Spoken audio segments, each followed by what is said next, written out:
В этом видео мы сделаем стол из гаечных ключей и другого металлолома. Также я поделюсь некоторыми хитростями и залью эпоксидкой ключ на 55. Приятного просмотра. Заканчивая потихоньку ремонт своей мастерской, я понял, что в каждом углу стоит по несколько ящиков с очень важными вещами, которыми за последние 10 лет никто так и не воспользовался. Долго я стоял над ними и думал, но никак не получилось придумать сценарий, в котором в этой жизни мне понадобится 17 одинаковых ключей на 12. И я очень надеюсь, что в жизни мне никогда не понадобится этот ключ на 55. Вообще, это наследие дедушки, потом отец принял эстафету. И это вполне логично, так как раньше не было магазинов с вывеской «Крепеж». И у кого в гараже было больше банок с болтами и гайками, тот и считался самым крутым на районе. Ну а я теперь залью все это добро эпоксидкой. Сперва я сдуваю вековой слой пыли и отбираю все то, что мне пригодится. Затем кладу все в контейнер и заливаю растворителем, для того, чтобы убрать следы грязи и масла, а налет, ржавчину и патину оставить, так как именно в таком виде я хочу видеть их в столешнице. А пока металл отмокает в растворителе, мы занимаемся подстольем. Отмечаю нужные размеры на профиле, отрезаю. И да, кстати, это не диск по бетону, так как многие пишут в комментариях. Это специальный отрезной алмазный диск по металлу. Так что не переживайте, я ничего не перепутал. Ножки я решил сделать в одном стиле со столешницей. И одна из опор будет выполнена из гаечных ключей. Сперва мы с напарником раскладываем примерную композицию. Неправильно! Широкую на широкую! Напарник! У меня нет времени заниматься твоей ерундой, мне нужно срочно достроить свой дьявольский собакомобиль. А самое интересное, что это действительно можно сделать в игре Crossout. Ну а если вы, к примеру, захотите построить самосвал с бензопилами и лазерами и разнести всех вокруг, тогда смело скачивайте Crossout. Это онлайн-экшен, в котором ты сможешь собрать любую боевую машину из 1000 деталей. Совсем недавно в игру добавили новую фракцию – строителей-инженеров с экскаваторами и бульдозерами. Так что теперь ты точно сможешь закопать своих врагов. Придумывай или бери уже готовые чертежи с выставки в Crossout. Ты можешь собрать любые бронемобили сам или брать чужие. Покажи пустошам, кто здесь самый крутой рейдер. Выполняй миссии, сражайся в клановых зарубах и мочи огромных боссов. Все, что ты найдешь, можно использовать для улучшения машины или создания новых. А что не нужно, продавай на рынке другим игрокам. Качай Crossout бесплатно по ссылке в описании и получай крутые бонусы. А после того, как собакомобиль достроен и протестирован, продолжаем работу. Свариваем общую рамку, а с внутренней части привариваем ключи между собой. В итоге, с лицевой стороны они будут выглядеть как будто просто набросаны друг на друга. У нас, кстати, было опасение в том, что ключи не получится сварить между собой, ввиду их состава, но в итоге все сварено и держится отлично.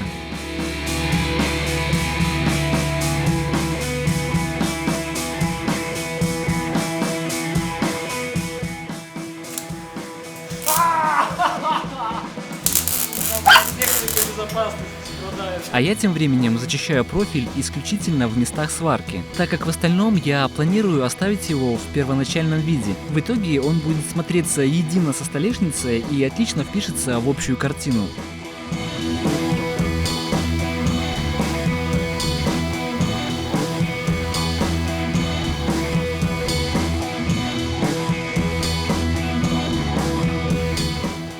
Перед тем, как покрыть все это лаком, я наливаю растворитель и с помощью скотч-брайта убираю грязь и масло. Затем начисто вытираю все тряпкой, и мы имеем вот такой вот брутальный суровый вид, который я зафиксирую при помощи матового лака со специальной добавкой. Она позволит намертво держаться лаку даже на такой поверхности. Я подробно рассказывал о ней в предыдущем видео.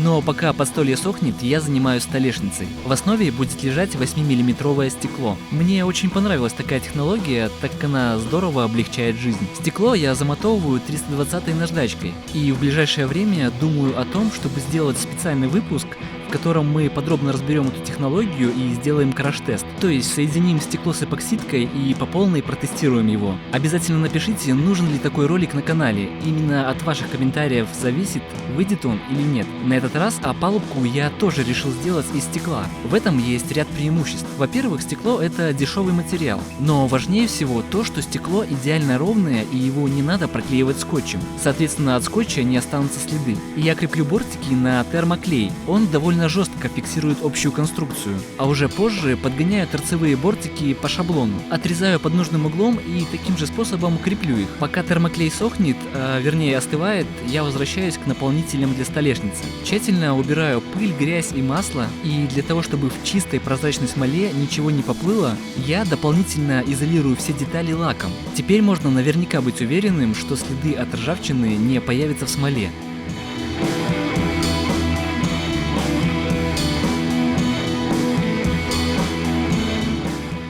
Вспоминая, как в прошлом ролике я убирал 5 кг смолы с пола, решил дополнительно промазать все соединения герметиком. Как говорится, на клей рассчитывай, а герметиком лишний раз промажь. Для того, чтобы бортики без проблем отошли от смолы, мы покроем их специальным составом. Но предварительно проклеиваем столешницу для того, чтобы воск не попал на нее. Иначе смола просто не будет держаться на этом месте. Это разделительный состав. По сути, это воск в спрее. Им я и покрываю бортики опалубки. А затем убираю пленку, которая и защищала основную столешницу. Переходим к самому интересному. Раскладываем все элементы на столешнице. Делаю я это в один уровень, но за счет того, что все детали очень разные, композиция будет выглядеть объемной.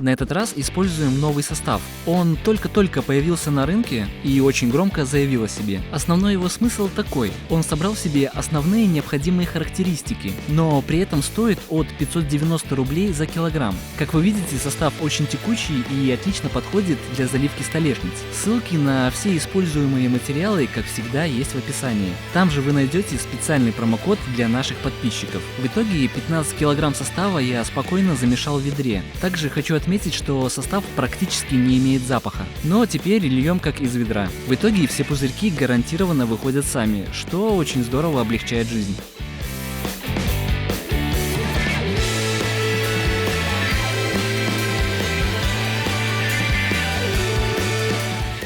Одна деталь выступала выше уровня смолы, и вместо того, чтобы заливать еще несколько килограмм состава, я просто-напросто решил ее убрать. Как говорится, легких путей мы не ищем. И оставляем все так на 4 дня. Спустя несколько дней все на своих местах и пол не липкий, а это хорошая примета. Как вы видите, опалубка отлично отходит и торцы ровные. Значит, смело записываем технологию в список годных и устанавливаем столешницу на подстолье. Обязательно пишите свое мнение, а также предлагайте свои варианты для заливок столешниц. А лайк и репост в том случае, если ролик заслужил.